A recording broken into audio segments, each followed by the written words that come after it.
Ce n'est pas une information de dernière minute. Ce n'est pas un scandale. Ce n'est pas l'histoire d'un homme pris la main dans le sac. C'est quelque chose de plus discret et de bien plus dangereux. À un moment précis, aujourd'hui, un mécanisme censé être invisible s'est brièvement révélé. Pas par choix, par accident. Et ce que nous avons vu n'était pas une faute morale. C'était une défaillance structurelle, silencieuse, totale. Nous avons grandi avec l'idée que certaines institutions ne tiennent pas par la force mais par la croyance, qu'elles fonctionnent parce que tout le monde accepte de faire comme si elles étaient au-dessus du soupçon. Ce pacte implicite vient de se fissurer, pas de sirène, pas de char, juste une perte de crédibilité. Et c'est toujours comme ça que ça commence.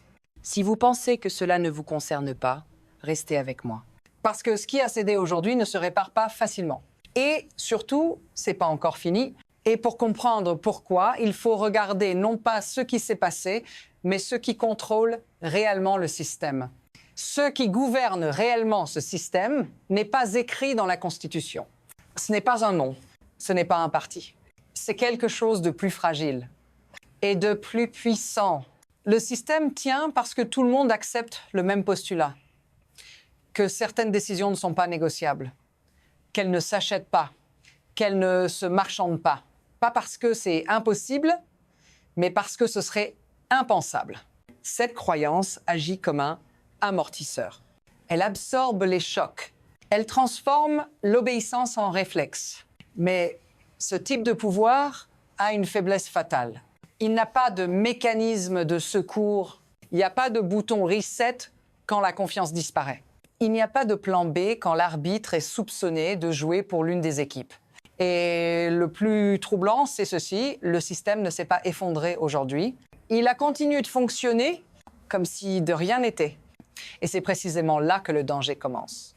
Parce que pour comprendre comment on en est arrivé là, il faut regarder le changement lent, celui que personne n'a voulu voir. Le changement le plus dangereux ne ressemble jamais à une rupture. Il ressemble à une habitude. Il n'y a pas eu de jour précis où les règles ont été officiellement modifiées. Pas de vote dramatique, pas d'annonce solennelle. Il y a simplement eu un glissement. Avant, certaines lignes existaient parce qu'elles étaient intouchables. Maintenant, elles existent parce que personne n'a encore essayé de les franchir ouvertement. Avant, l'idée même d'une transaction était impensable. Maintenant, on parle de relations, de réseaux, de compréhension mutuelle. Avant, la confiance était implicite. Aujourd'hui, elle est conditionnelle et ce glissement a été lent. Assez lent pour paraître normal, assez lent pour ne déclencher aucune alarme. C'est toujours comme ça que les systèmes les plus solides se fragilisent. Pas sous la pression, mais sous l'accoutumance. On s'habitue à ce qui aurait dû choquer. On rationalise ce qui aurait dû alerter. On appelle stabilité ce qui n'est plus que de l'inertie. Et quand le premier choc arrive enfin, il ne crée pas le problème. Il le révèle. Ce choc vient de se produire. Et il ne s'agit pas d'une théorie. Puis, soudainement, le système a toussé. Pas lors d'un débat public, pas dans une décision écrite, mais dans un endroit où personne n'était censé regarder. Un enregistrement, capté légalement, par hasard. Au départ, il ne concernait même pas l'institution elle-même. Il visait ailleurs. Une autre cible. Un autre dossier. Et pourtant, une voix familière est apparue.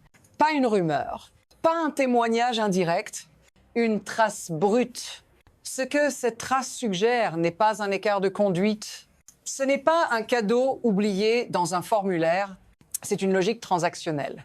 Un échange, une attente, une promesse implicite. Si cela est confirmé et des responsables l'ont déjà vu, alors ce moment ne pose pas une question morale. Il pose une question fonctionnelle. Le système peut-il continuer à opérer comme si rien ne s'était passé? Si vous vous dites que tout cela sera réglé discrètement, restez avec moi. Parce que ce type de preuve n'apparaît jamais seul.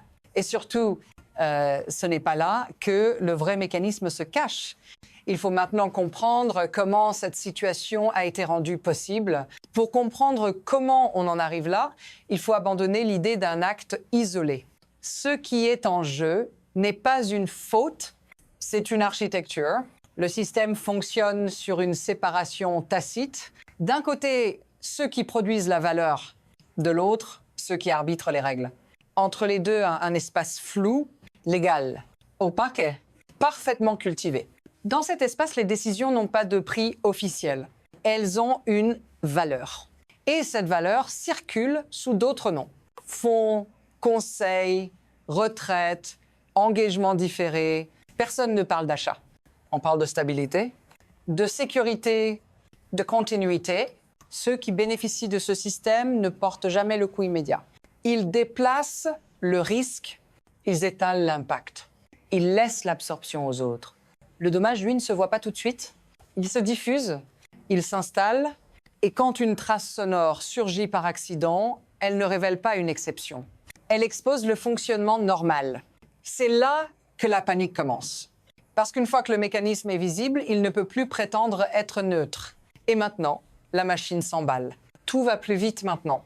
Les couloirs se remplissent, les agendas s'évidentent. Les déplacements sont annulés. Des réunions qui n'étaient pas prévues apparaissent soudainement.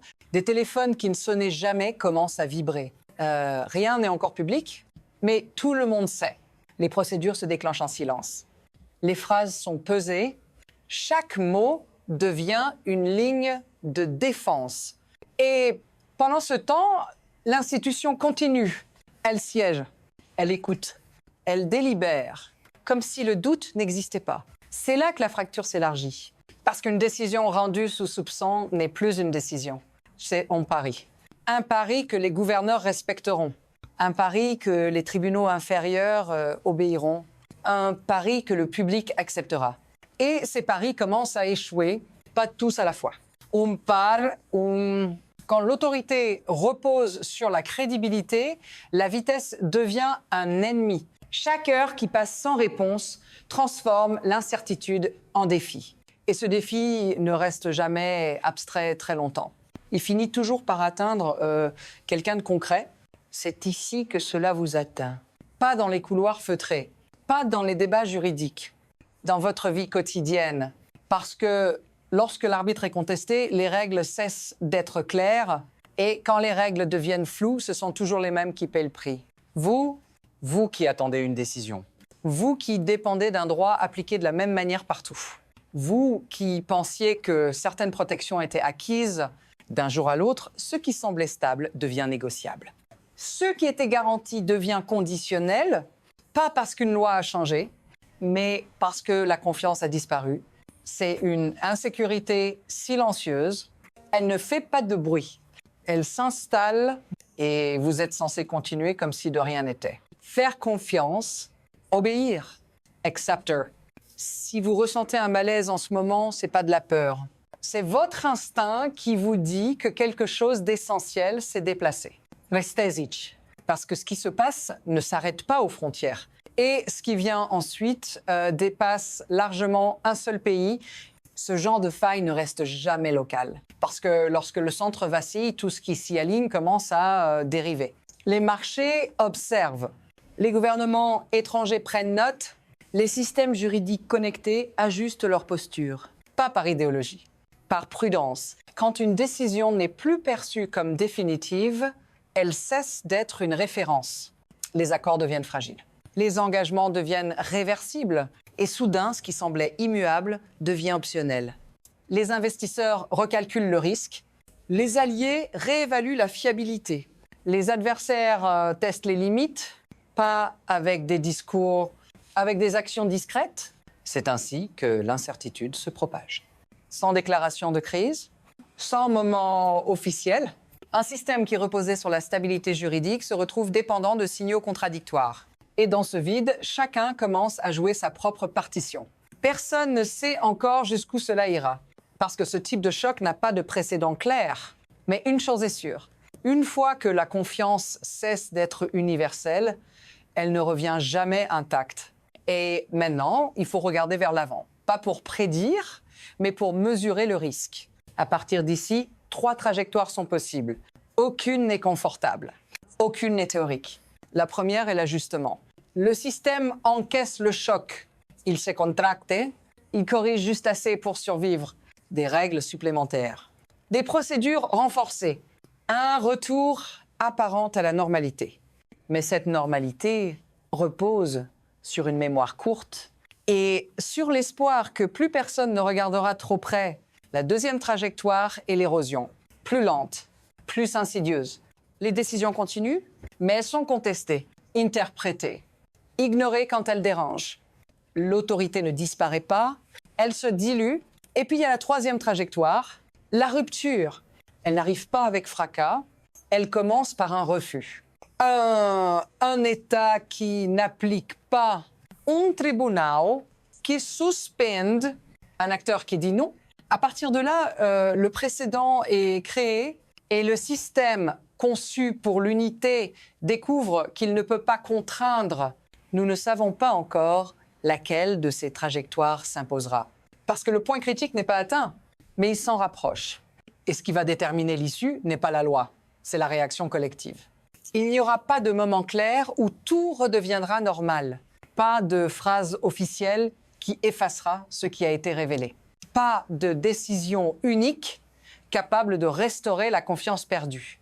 Ce type de fissure ne se referme pas, il s'intègre. Le système continuera d'exister. Les robes seront portées. Les décisions seront rédigées, mais quelque chose aura changé définitivement. Désormais, chaque verdict portera une ombre. Chaque silence sera interprété. Chaque refus sera suspect. Ce n'est pas une fin, c'est un nouvel état. Et c'est précisément pour cela que détourner le regard est le plus grand risque. Parce que les systèmes qui survivent à leur propre révélation ne deviennent pas plus justes. Ils deviennent plus habiles. Si vous voulez comprendre ce qui vient ensuite, il faudra continuer à observer, à relier les signaux faibles, à ne pas accepter les explications trop simples. Ce qui a été exposé ici n'est pas un accident isolé. C'est un avertissement. Restez attentifs, restez critiques. Et surtout, ne considérez plus jamais l'invisible comme acquis. La suite ne se jouera pas dans un seul vote. Elle se jouera dans ce que nous accepterons collectivement de ne plus questionner. Nous nous retrouvons très vite.